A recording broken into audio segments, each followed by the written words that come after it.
د رسمیاتو په لور یو بل غټ ګام. په سلامونو مو هرکلی کوم. زموږ یوټیوب چینل ته په خیر راغلی. که غواړئ په بشپړه توګه معلومات ترلاسه کړئ نو ویډیو راسره تر پایه وګورئ. د افغانستان اسلامي امارت د بهرنیو چارو وزارت وایي چې د دغه وزارت چارسمبال امیر خان متقي پرون شنبې د غویي په 21مه د افغانستان لپاره د امریکا له ځانګړي استازي ټام ویسټ او د افغان ښځو لپاره د امریکا له ځانګړي استازي رینا میري سره پر مهمو مسایلو خبرې کړې دي. د بهرنیو چارو وزارت د څرګندونو له مخې ټام ویسټ په دې ټلیفوني خبرو کې د امریکا د وروستیو پرمختګونو په ځانګړې توګه د بانکدارۍ سکتور، د افغان پولیس سیسټم او د سیاسي او بشري مسایلو په اړه معلومات شریک کړل.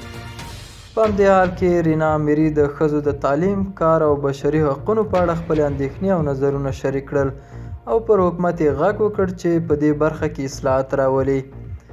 په پای کې دواړو لورو د مهمو مسایلو د حل لپاره پر دوه اړخیزو اړیکو او زغم ټینګار کړی دی چې ټول مسایل په ګډه حل شي. دا و زموږ نننۍ چمتو شوی ویډیو. تر بیا ښه وخت، ښې چارې.